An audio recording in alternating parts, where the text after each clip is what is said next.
Welcome to a Thursday edition of the show, IB Nation Sports Talk with Jesse Stiers. I'm Sean Stiers. Thanks to the live crowd for hanging on patiently as we work through some technical stuff in the background, but we got it going. How are you tonight, Jess?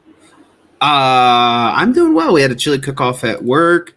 Sam put a little chili. I didn't make any chili this year. I tried making some last year. Didn't go well. So I sat this year out. I'm hoping to maybe be back next year. But it was a ton of fun. And we did it for like a charity event. So pretty cool. Was there like a contest? Did anybody win? How did that? Yeah. So we invited people that we work with, companies and vendors and stuff, and they did like a blind taste test, and so there was like a winner, and the winner got like a $50 gift card and like a chili cook-off trophy. So pretty cool. I take it you didn't win this one. No, I got last year. I was thinking that you won one here recently at like someplace for some reason, but nope. I don't know.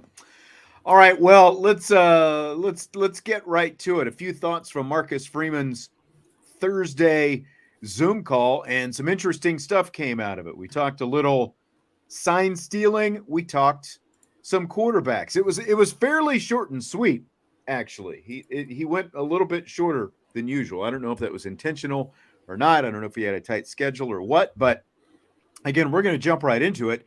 He was asked whether or not he might go back to the transfer portal for a quarterback this offseason, what the plans were for 2024 at quarterback. And here is what the Fighting Irish head coach had to say. I think all options right now are in consideration. That's something we said that we'll truly discuss the second bye week on, what is going to be a decision moving forward. I feel really good about the future of our program at the quarterback position with the guys coming in, with the guys we have here. But you look at numbers too, right? Most rosters have 4 quarterbacks on scholarship, which we lost when Tyler left. And so we've been in discussions on what we want to do. Do you want to take another quarterback or do you not? We have 3 quarterbacks on scholarship right now. So we'll make final probably decisions here as we get into the next bye week. But I'm really pleased with the growth and confident with the growth and the performance of Kenny and Steve Angeli. So some interesting stuff there. And the fact that in 2 more weeks, when the next bye week is, he said that they expect to have their final decision made on what they're going to do with the future. So that's, again, that's not too far away. It's only a couple of weeks away. So what do you think of all that, Jess? Yeah, I think it's interesting that Marcus Freeman was willing to discuss it kind of this early in the season, and then also being very forthright with that. They're going to look at it during the bye week and hopefully come up with a decision. So I think that's a good thing personally, because I think it gives you a plan of attack and you can go out there and get someone in probably that early transfer portal window rather than having to wait for the next transfer portal window. And I think a couple things that indicated that there is serious, that they are definitely considering it is, he said all options are open. And then he said that usually teams carry 4 scholarship quarterbacks, and they currently sit at 3. So based on everything that he said, it sounds like he would like another transfer portal quarterback just as some sort of security blanket, even though he said that, he's pleased with the growth of the quarterbacks that they have now. But there's nothing like game experience. And that's the thing. Notre Dame doesn't have any game experience quarterbacks on their roster. And I don't really count garbage time as experience. You know what I mean? Like I'm talking about games where you're calling actual experience. Like Drew Pine experience, basically. Yeah. Where you're thrown into the fire because the starter goes down and you've got to be the guy for the rest of the year. That was actual experience that Drew Pine had. Yeah, and I think a lot of people will be maybe frustrated that Notre Dame's going back to the portal. I don't find it as an issue either, just because I think they should go to the portal until they've basically established their quarterback development system. And I think they are in the process of that. But when do you do that if you're not going to do it?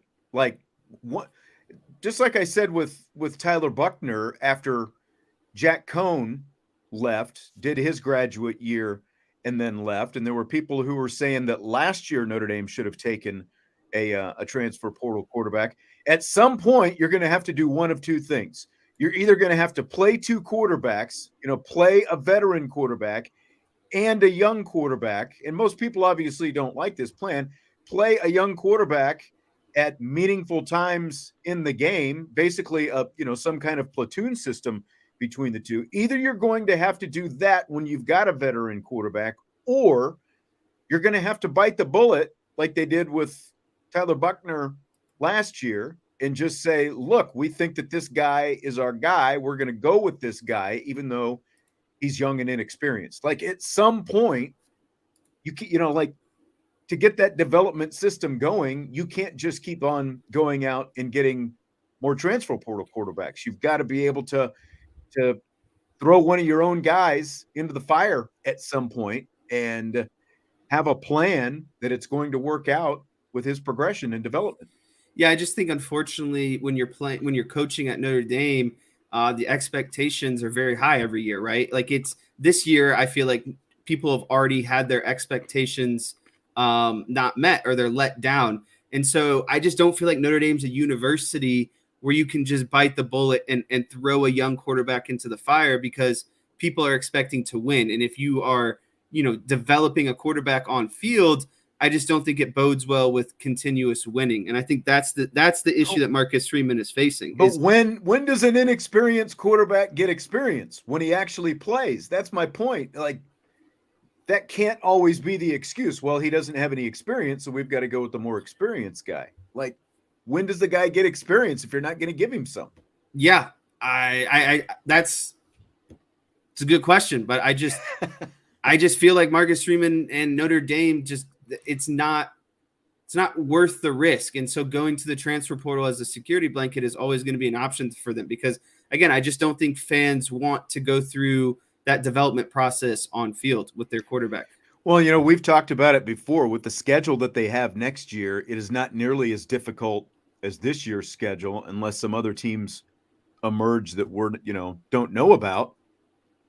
So it is a fairly forgiving schedule if you're going to be, again, breaking in a young quarterback.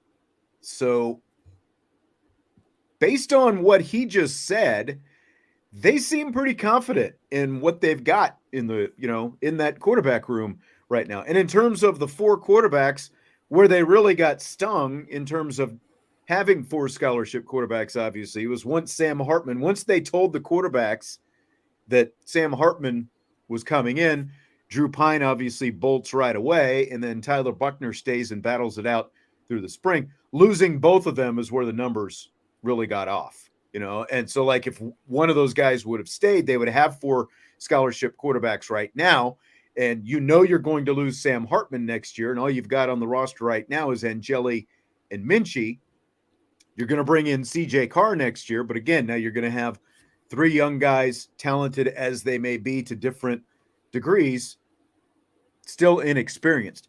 An floated this out yesterday when we were doing the mailbag show, the idea of going out and getting, like an Ivy League type guy who, an Ivy League guy, not on scholarship. They don't have scholarships in the Ivy League.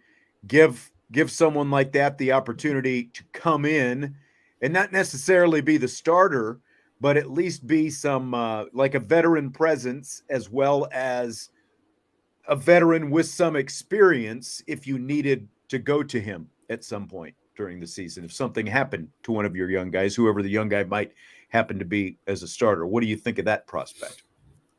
Yeah, I think that's a potential good idea because, again, it's the transfer portal to me at Notre Dame is a form of security. If things aren't going well, you fall back on what you got in the transfer portal because you know what that's going to be.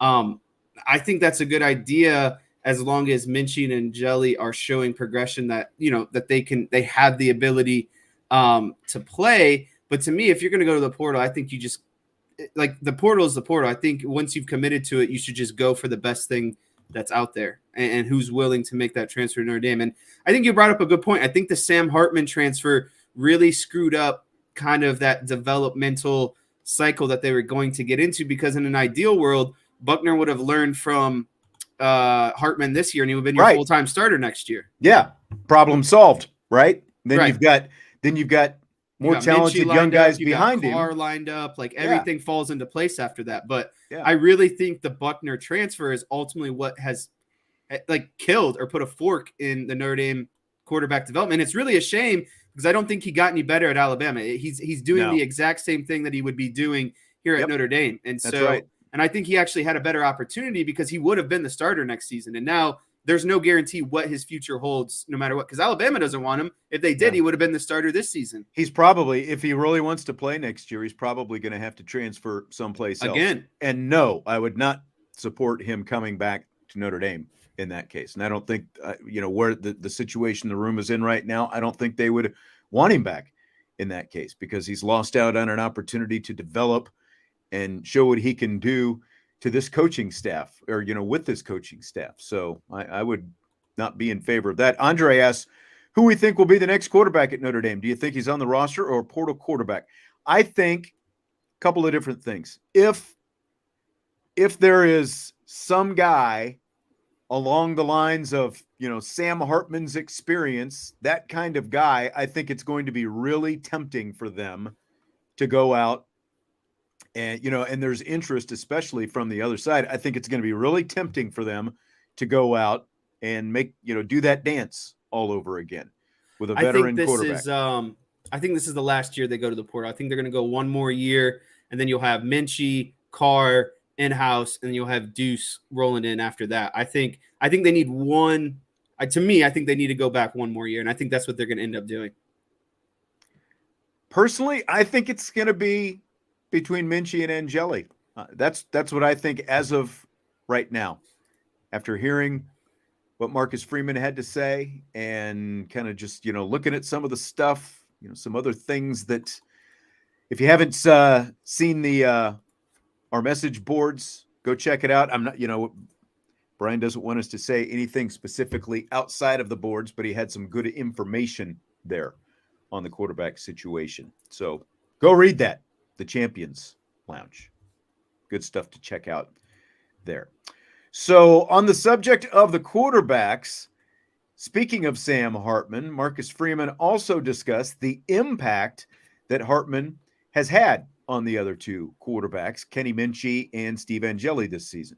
I think the most important thing they benefited is their preparation, how they prepare throughout the week outside of the time that's permitted through the NCAA rules, right? The 4 hours we get with them a day, it's the preparation in terms of watching film, a routine, a pre-practice routine, a post-practice routine.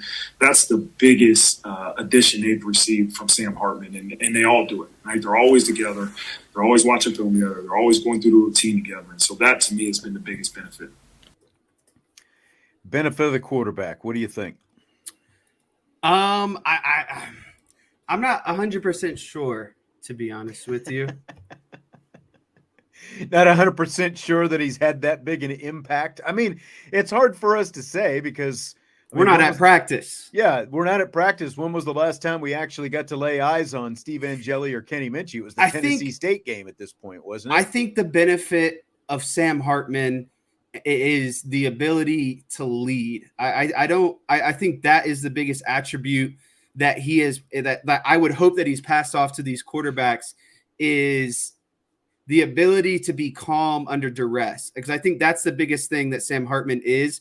Yeah. Don't get me wrong. He's a very talented quarterback, but what he means to Notre Dame and this offense is his calmness and his presence that he brings. And everyone, when people are around Sam Hartman, they don't get more nervous or more, like let their emotions get to him.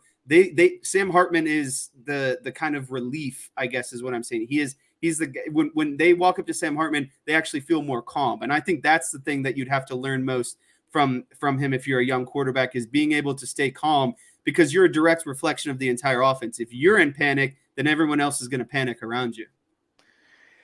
Yeah, I completely agree. He's got that Joe Cool mentality. Like you don't see his pulse rate, go up, or his blood pressure one way or the other. He does remain pretty calm, with in very, very few, times that has not happened. So I agree, but I think that the things that he was talking about, being in the film room, being in that study room, sort of learning how to be a quarterback, the stuff that we don't get to see, I think that that's got to have, a good impact on those young guys as well, to kind of put them ahead of the curve in terms of here's what you need to be doing next year when you're either the guy or you're competing to be the guy. I think that is really important. Mr. 2.0 says Spencer Rattler could be an option. And I'm sorry, Mr. 2.0, because I've got to agree with Michael Johnson. Hard pass on Spencer Rattler.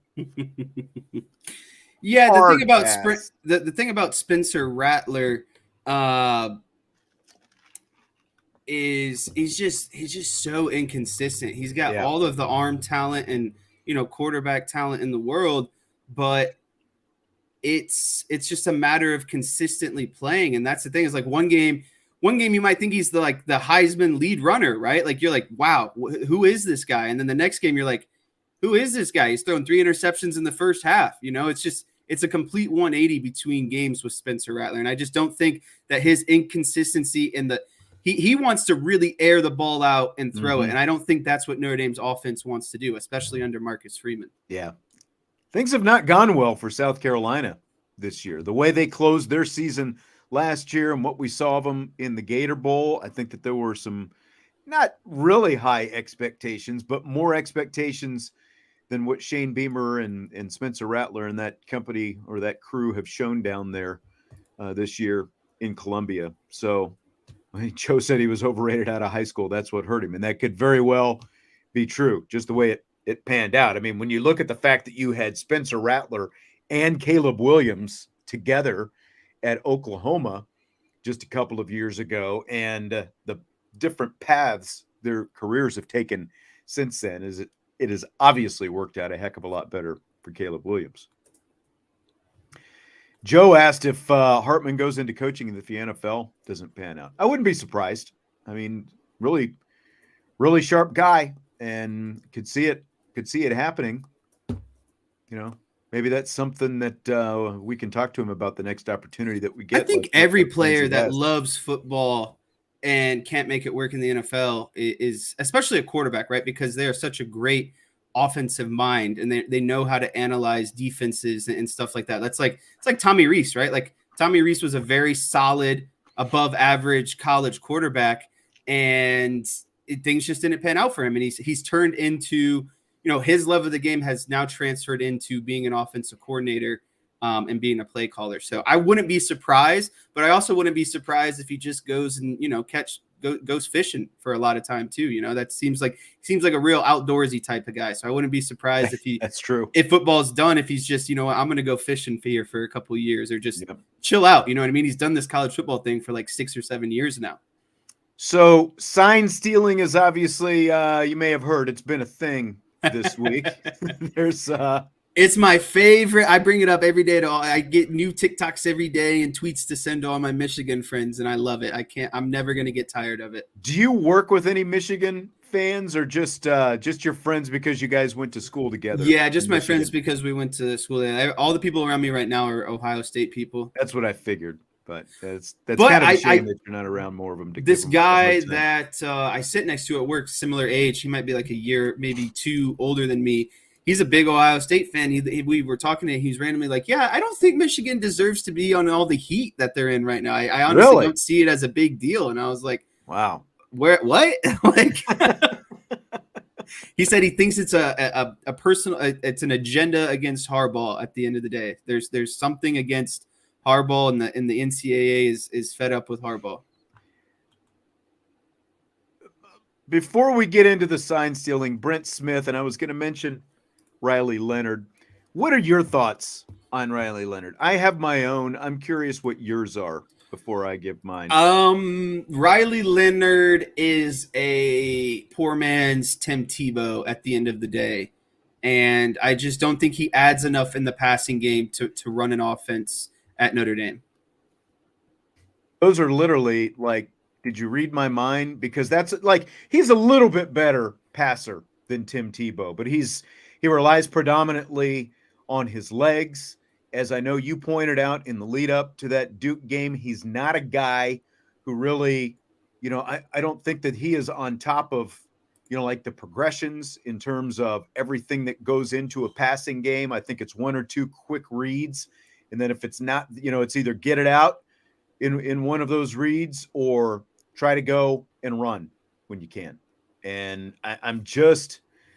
he's a really good athlete. I'm surprised he was being talked about the way he was in terms of the NFL early in the season when things were going well for Duke. But that's, again, like he's got a better throwing motion than Tebow. He's not a direct, like Tebow carbon copy, but I what you said, a poor man's Tim Tebow, or, like a different version of Tim Tebow. I think that's what it is. I just don't think he is going to be that great a passer at the next level. I think he is more of a runner than he is a passer of the football. Yeah, and Mike Howe brings up a point of, he's a first round grade. I don't Duke for some reason gets a lot of love at the quarterback position, and Daniel Jones. I was going to say, would you want Daniel Jones as your quarterback? That's right what now, I mean, and I don't think he's as good as Daniel Jones. I don't either. And so it's like you see what Daniel Jones does for that Giants offense. I just don't see how Leonard's game translates any better, and I just think he's the same at best, and more than likely worse than I mean, look, Daniel Jones. Justin Fields had a high first round grade. Look at where he went in the draft, and look at where Justin Fields is. Is he any better right now than he was 3 years ago when he was a rookie? Maybe moderately. So much of the quarterbacks, especially their evaluations, have to do with, even more so than their own talent, it also has to do with who else is available at the position, I think, in any given year. And he's obviously got measurables. He's got a big body and all that kind of stuff. He's got more measurables than a guy like Sam Hartman, but I just don't see it. I don't see it at all. I agree. I think Daniel Jones was a better quarterback coming out of Duke than Riley Leonard is right now. And I don't see Riley Leonard turning into a productive NFL quarterback. I don't either. Okay. Riley Leonard just doesn't have anything. Mike says Justin is a lot better now, but is he a franchise NFL quarterback 3 years later? By now, with what you invested in him at the top of the draft, he should be taking your team to the playoffs, or at the very least, like if you don't have a defense, he should be lighting the scoreboard up for 35 points a game. But a Division II guy who, wasn't even drafted had a better start last year than Justin Fields has had in the last 2 years. Yeah. I don't disagree. That's okay. Let's go to the sign stealing. Again, it was a big thing this week. So I asked Marcus Freeman on the subject of sign stealing today, how often they change their signs. We do it every, I would say a couple times a year. And the reality is that you have to not only change your signals, but also mix up who's live and who's not. And so I feel like we've done a good job. And that goes back to my time as a coordinator. I started when I first became the coordinator here at Notre Dame as the defensive coordinator. I was doing signals, right? And I did that at Cincinnati. And then when I got here, you realize how often you're on TV and you have to change up who's signaling, who's live, and have a good system. And so we do a lot of really a self scouting in terms of how often somebody's live, what signals are we using? Do we have multiple signals to give the same call to the offense or defense? And so it changes often, but there's also change not only in your signals, but who's live and what they're signaling. Who's live, what they're signaling. That was interesting hearing him talk about, I used to do it, but then I realized I'm going to be on TV a whole lot more at Notre Dame when he was the defensive coordinator. So he's not calling him, or, he wasn't calling him after that. What did you think of that, Jess? Yeah, I think that's interesting. And it's good self-recognition that, he can no longer be the play caller when all of the the cameras aren't, down the line on the fifth string quarterback who's signaling in the plays or the fifth string, linebacker who's signaling in the plays to the defense. So I think that's a really good proactive, way to think about it. And what he brought up of who's live and who's not, that's what we did when we were in school. When I was in college, we had 3 to 4 guys all with the same, looked like they were giving in signals, and only one guy was hot. And it alternated sometimes who was hot during, even if it might be possession to possession, who's hot. It wouldn't even be like, game by game who's hot. It was literally, we might switch it every possession, depending on what we were told. But that's how we always did it, is someone was always hot, and it wasn't always the same person who was hot. Yeah, I think that's kind of got to be the key to it, isn't it? When you just have the multiple guys and only the quarterback or whoever knows who the hot guy is. So you've got different guys standing next to each other. And we've seen Notre Dame do that before with the different colored hats and all that different stuff. And, I think it was the South Carolina game last year where they were changing like the different colored smocks from possession to possession, trying to, throw Clemson off, because Clemson has kind of a history with sign stealing going back to the Brent Venable days and all that kind of stuff. So, yeah, I think it's I think that you have to be really vigilant the way he's talking about there, in the way you're doing it, and you can't. Yeah, I just don't think you can become complacent when it comes to your signs and in the process that you have. Well, especially after, today. Now. Yeah. I don't think anyone, I think everyone is probably, doing a little self-scouting with their signs and that kind of stuff right now. So I also, kind of speaking of that, about, you ever in the course of a game feel like, hey, maybe these guys are onto us. What do we do now? We assume every opponent we go against studies our signals, will have an idea of what our signals are. And so there's been games over my career that I felt like the opposing team has maybe had our signals and, we're calling things out. So you have to go to the sideline and adjust. But what you can't do is confuse your players. And that's always the double-edged sword, is that, okay, we want to make sure we're not just telling an opponent what we're doing, but we also want to make sure our guys have clarity in what they're doing. So, yes, we've changed signals within a game if we felt like a team had our signals. But two, we have to be really cautious on making sure our players are very clear on who's live and what the signals are. Because I've seen that too, is that somebody gets confused on who's the live signaler, and he doesn't get the right signal, and that can be catastrophic to the team.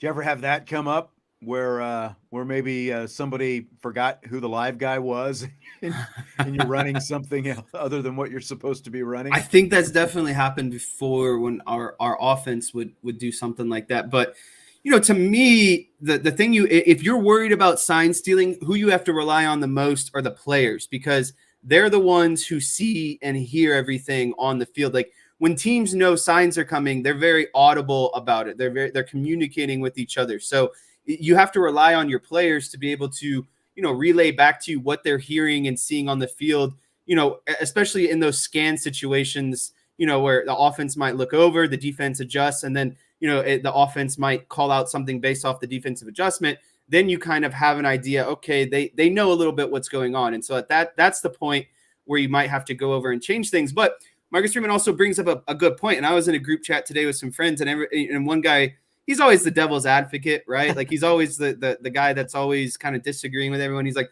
well, why don't teams just change their signs if they're so worried about it? And Marcus Freeman brings up the point of, it leads to a lot of confusion, because you don't, middle of the game, every week, like, you get into a rhythm of your signal calling, and guys have a comfortability of knowing what each signal means and how those are relayed and everything. And so when you just start ripping it apart and changing it, it can throw off the rhythm of the offense. And that's when you might see pre-snap penalties. That's when you might see misalignments. It's just really not worth getting into in the middle of the game, because you can overwhelm your players, right? And they just need to focus on what you've practiced throughout the week, the game plan. And so my part of it is, unless they just know every play that's coming back to back to back, you just kind of have to live with it during that game, because you'll just create more chaos and confusion if you try to change it, immediately in game.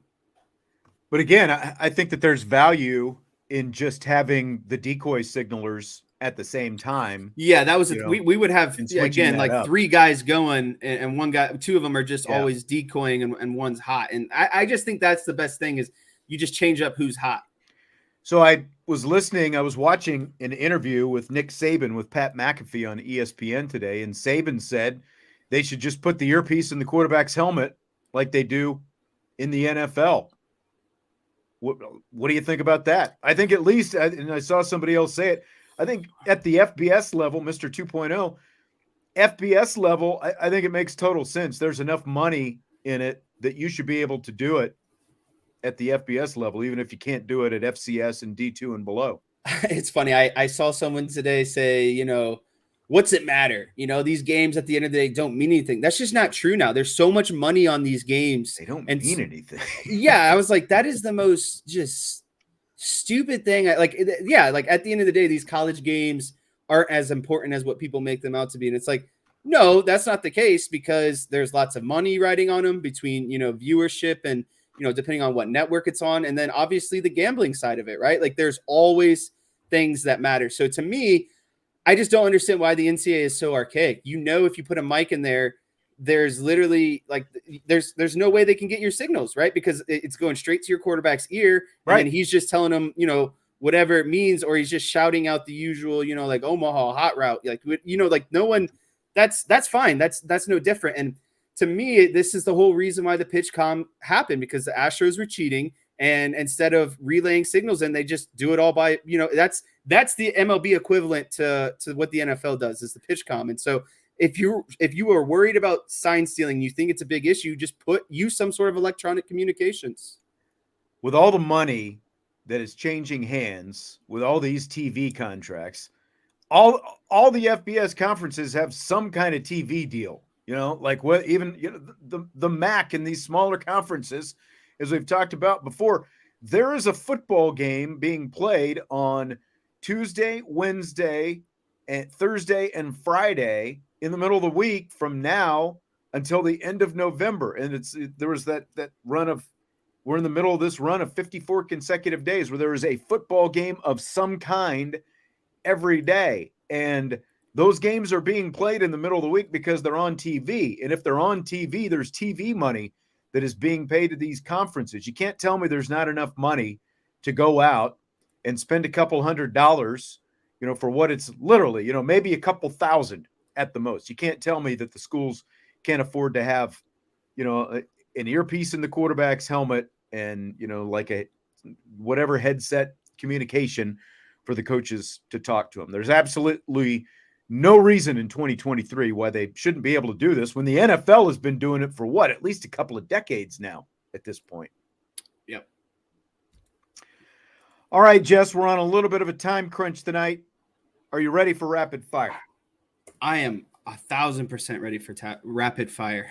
Sounds like either Henry or Scooby is ready for rapid fire. I heard a yes, I think, in the background. Over under 1,200 rushing yards for Audric Estime by the end of the regular season. This does not include a potential bowl game. So good old Audric Estime, right? He's at 787 rushing yards. He's at just about 100 per game. He's got 4 games left. If he averaged what he's doing on the season, he should land right around 1,200. I think Notre Dame has gone through some of its, not gauntlet of defenses, but they've faced some of their tougher defenses. And I think that he's going to have big games kind of with the remaining of the schedule. And I won't give too much of, a little bit of pit preview that I got. But I think that this game is going to be run heavy. And I think that's going to bore a lot of people out. But I think Notre Dame and Pitt are going to both run the ball a ton. And so I hope Notre Dame gets creative in their running sets. But I think Audric Estime is going to have a big game, and he's going to continue to be, at 100 yards or better like he has all season.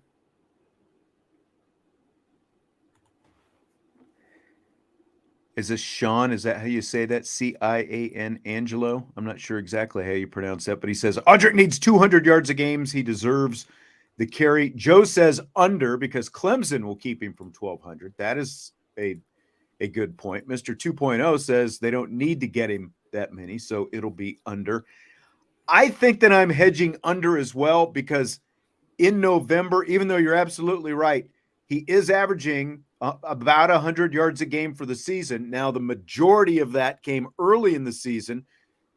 This late part of the schedule is going to kind of, with the exception of the Clemson game and to maybe a little bit of extent this weekend against Pittsburgh, he's going to have some opportunities to get it. But are we going to see more of a Julian Love? Are we going to see more of a Jadarian Price? Like, this is the time of year where you kind of maybe give some tired legs some rest, even though you have 2 bye weeks built in. So I'm really kind of going back and forth, but I still really think it's going to be a little bit under.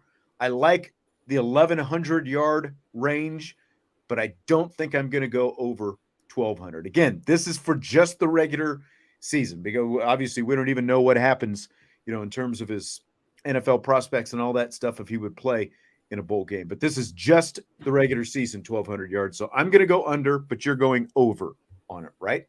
Yeah, I am going to go over. Okay. He is right now okay. the 11th best running back in the nation.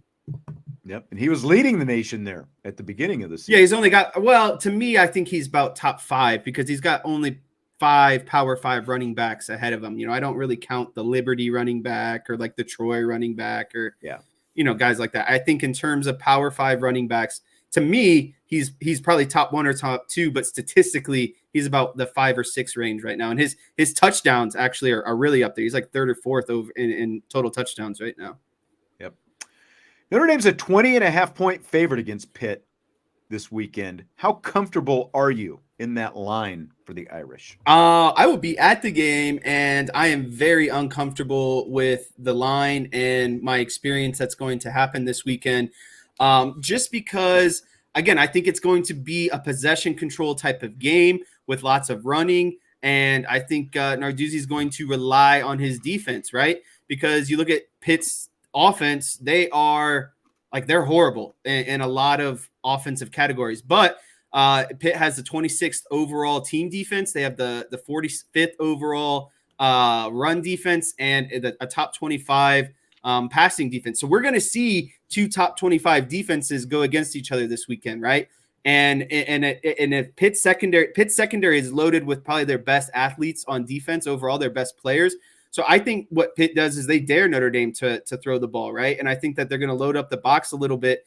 But I really don't feel comfortable with a three score spread in this game. I just think with how much there's going to be ball control and a lot of running, I just don't see Notre Dame getting out ahead. And it's just not in Pitt's favor to let the game get out of hand. They have to keep it close. The only way that the spread happens is if it gets ugly early and the game Pitt has to start airing it out a little bit. Yeah, and Pitt wants to make you play ugly early. Like the last time these two teams played, 3 years ago, it did get a little bit ugly. Remember that was the Ben Skoranek game when he had the long touchdown and all that kind of stuff. But the last time Pitt was here at Notre Dame Stadium, they made Notre Dame look really ugly. Ugly early. How did they do that? They took away that intermediate passing game that Ian Book was basically in love with.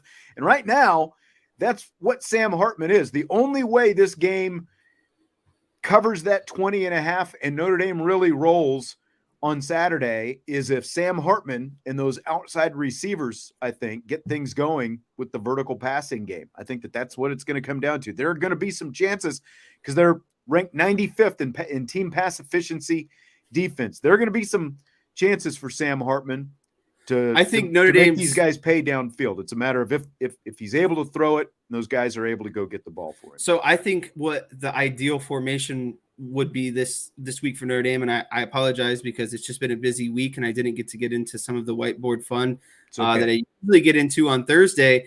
But ideally, to me, like if you knowing what Pitt's defense is, in the passing game and the run game, and you're talking how do you get shots downfield, get your fastest guys on the field. And that's Faison and Tyree again on the field together with a combination of Greathouse and Flores. And then I would love to see Faison and Tyree on the field together at the same time as Audric Estime and Jeremiah Love, because I think you can be dynamic in the run game. You can also be dynamic in the pass game, and it keeps Pitt's defense honest because you have 2 running backs on the field, but you also have 2 of your faster speed guys who can clear out get things going deep. And then if you need to fall back on it, you can hit your Mitchell Evans, your Jaden Greathouses more over the middle on some deep drag routes or over routes. This is the third time they've been a double-digit favorite this season. Navy, in the first game, they were 20.5. They covered that. Central Michigan, 35-point favorites at home. They didn't come close to covering that. They're 6-2 against the spread this season, and their games have also gone under 3 of the last 4 games. So I don't like 20.5 at all, unless, some of the stuff that we just talked about right there happens. But they've still got to prove that they can do that, because that's not the team that they have been for the last month and a half, basically. So I'm not comfortable in the 20.5 at all. Same.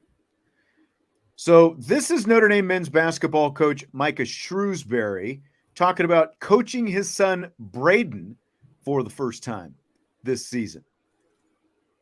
Never coached him before. I think for me, he gets treated the same as everybody else. He probably gets treated worse than everybody else. I would, probably. If you know me, you guys will get to know me.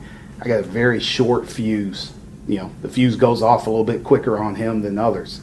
He's pretty stone-faced. He doesn't let stuff rattle him, so it doesn't really bother him a whole lot. I guess on the flip side of that is everybody else on the team knows that there's no favoritism, right? Because he's probably getting it worse than anybody else is. So he's earning his way, and that, it's a process every single day with us, but it's fun. He's just like me. He loves basketball. So, Jesse, I was sitting there at Media Day when Shrewsberry was talking about this last week. My question to you, does any of that sound familiar? Yeah, that sounds very familiar. And, well, the thing is most people think just because you might be a coach's son that you might get the breaks or you might get the advantages. But at the end of the day, you're held to the highest standard and you're held to the highest expectations. And you ultimately get it worse from everyone because of just how it is. That's just the way it goes. And I think it's nothing bad at the end of the day. And that's the thing. Braden can't, and I know he doesn't take it personally. It's just how the coaching goes. But I just think that sometimes people fall in love with the narrative of, oh, it's the coach's son, or, they're reaping the benefits or they're not working hard. It's quite the opposite. They're some of the hardest workers in the room. And it's just, they're held to higher expectations because of, what the coaches expect out of them. And they know that what their leadership role can be. That's absolutely right. That's absolutely right. I know it's not fun all the time, but hopefully things work out in the long run. And I'm sure it will for these guys as well. So I'm looking forward to seeing that this year and really for the next 4 years, what comes of Micah Shrewsberry and Braden Shrewsberry and this whole crew that they've got over there as Jesse flips through the different colors. I'm washed out right now, so I'm going to go dark mode. Salty's a little upset. He said, "You mean to tell me I've been waiting all this time for whiteboard and I get nothing?" Yeah, sorry. Can't have it all every week. We didn't promise any whiteboard at the top of this show. So, should James Franklin be on the hot seat after falling to 1-9 in his career against Ohio State? Absolutely. James Franklin, I don't think gets enough heat. Really? He's 1-9 against Ohio State. He's 3-6 against Michigan. He's 12-24 versus the top 25, and he's 3-16 versus the top 10. You don't get paid to beat the teams that you're supposed to beat. You have to go out there and win some of those big ones every now and then. And I don't need James Franklin to have, this astounding record against Ohio State, Michigan, top 25, top 10, but at least be floating around 500. You know what I mean? Maybe a game or two under or above. But I mean, he's just putrid against top level teams. And so it's the same thing every year. So if Penn State's comfortable with being in that 9-10 range every year and not contending with Ohio State and Michigan maybe once every decade, okay, that's fine. But I think with how much talent they have, I do think he's underachieving. And I think that defense is loaded. That defense is absolutely loaded, right? And the thing about James Franklin, it's just the same thing every year. It's really good defenses, it's solid offense, and they lack a dynamic quarterback. That's all it is. Every year they lack a dynamic quarterback who can go out there and change the game. And that's the difference between Ohio State and Michigan is their guys are gamers. They take over play games and can be game changers. No, Penn State just doesn't have anyone like that. I don't know if that's a coaching thing, if that's just who they're recruiting overall, but it's the same thing every year. He definitely has not won the big games to this point. I'm willing to say I'm willing to kind of give him, like, for my own personal judgment, 3 years into the expanded college football playoff, because it's basically, it's like the old time. This was before you were born, but before Bobby Bowden finally won a national championship. He used to joke that they would put on his headstone he had to play Miami, and Penn State's got to play Ohio State every year. They've got to play Michigan every year. I think there's a reason that Penn State's been in the Big Ten for 3 decades, and they said, we're fine. We don't need any, we don't have any rivalries that we want to protect. When they did that whole scheduling thing for the future, like, we're fine. We'll just play whatever you guys throw at us. We don't necessarily have to play Ohio State and Michigan every year going forward. So they did I saw something within the last couple of weeks. Penn State, they went back over the last few years. If there had been a 12-team playoff in effect in recent years, Penn State would have actually been, of the schools other than your Georgias and Alabamas and Ohio States and Clemsons, they would have been the team that got the most at-large bids for a 12-team playoff. So I think if they do just what they're doing right now, they've got a really strong chance to at least be in a 12-team playoff in the future. And that's going to be good for them. Now, the question then becomes, do you win any of those games? Or do you just keep losing to ranked teams? But at least for now, till the playoff gets expanded and see what they do, I don't necessarily think hot seat is where Franklin needs to be. Brady Quinn said recently on Big Noon Kickoff on Fox that Deion Sanders might be better off if Colorado doesn't make a bowl game this season, because it would allow him to be out recruiting while the other coaches are preparing for their own bowl games. Do you buy or sell that?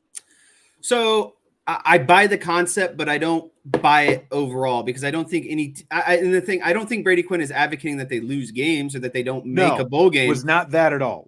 And so like that's that I'm buying his concept of it would be beneficial still if they didn't. But to me, it's a win-win situation. If you win enough and you make a bowl game, it's a win for the program, right? Because they went from last year of 1 win to now bowl eligible. Everyone's back on, that Colorado has all the national hype and everything around it, right? And so it's even more appealing to recruits regardless.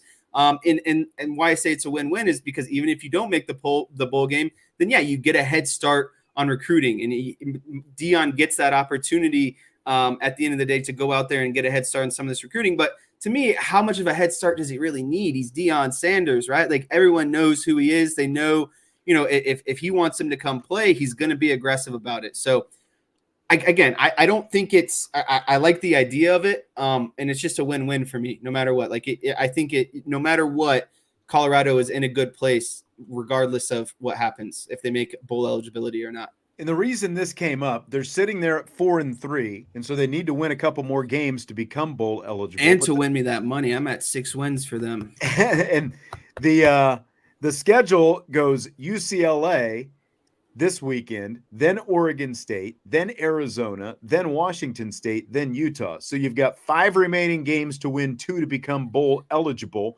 and 3 of them are against ranked teams right now. The other's against a Washington State team that has been ranked but is not right now. So it's not going to be easy for him to get it. And he's obviously talking about, look, this is still a first-year head coach building his program. And for the future of his program, maybe he's, they've already won this year just by winning 4 games. They've what is that? Quadrupled, I guess. If I can think of this better than me. You're the math guy. Quadrupled their win total from a year ago. They've gone from 1 to 4 already. So they've already won to that extent. So, I mean, I can see what he's saying, but at the same time, I think you want to be in a bowl game. To say that you're in a bowl game, to have the opportunity to compete in and win a bowl game, especially as a first-year guy, I think that you're a little bit better off with that, because he's already shown that he can go out and hit the transfer portal and bring guys in. How much really of an edge is it? That's the thing. I don't think he gains that much more by, grassroots organic recruiting. I think he'll be just fine doing what he does. They really screwed themselves by losing to Stanford, because they could be at 5 wins right now and just need one more. That Stanford game was brutal. Huge. Yep. To lose it one, and obviously to lose it the way they did. Ugh.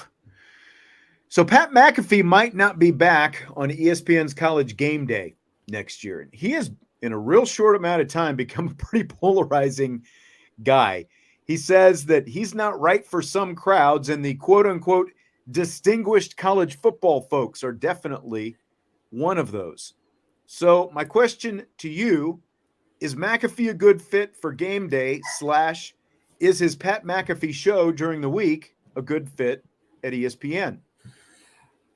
So this is personal belief. I think Pat McAfee is good for game day, but I don't think that he is well received overall at the end of, like, I think game day needed someone like Pat McAfee, a kind of breath of fresh air, right? Someone to bring something new to a program that people have many have complained about, kind of the staleness, right, over the last couple of years. I just don't think that he is received well by some of those long-standing kind of game day fans or people. And that's exactly, I think, what I'm trying to say right there is what Simon said. I think he's good for football, but I just don't think his personality ultimately fits ESPN and the track record of people who have been with ESPN for a while now. He's a polarizing figure, and just like polarizing teams, the Dallas Cowboys, Notre Dame, Michigan, Alabama now, the New York Yankees, the Los Angeles Lakers, polarization is good for sports. You need a villain. You need someone who half the people are going to dislike and half the people are going to like, because that turns into ratings. Because if you have that kind of person, even the people who dislike him will still watch just to say how stupid he is or how, whatever, and, take shots at him. So I think that he is good. I think that, and I've said this before, his personality on his regular show during the week is different than his personality, like what he definitely pushes it. It's like he dials it up on College Game Day. And the fact that he's doing that, I think that he was asked to do that. And like Brian NY says, the show needs him. Why are you sitting there in the dark? By the way, like, what are you doing right now? The show needs him, I think, because they needed a breath of fresh air. They don't have, like, Herb Street and Desmond Howard are not the big personalities. Like Corso a few years ago, when he was still vintage Corso, was a much different kind of personality, a bigger personality with more opinions. And they need that kind of guy. Yeah. Now, the show itself during the week, again, I don't think it's a bad show. It's a very different show because it's not your typical on-TV talk show. I mean, the guy doesn't take commercial breaks. It's a 2-hour show on ESPN. They take one break in the middle for a few minutes. Otherwise, he's talking for an hour straight.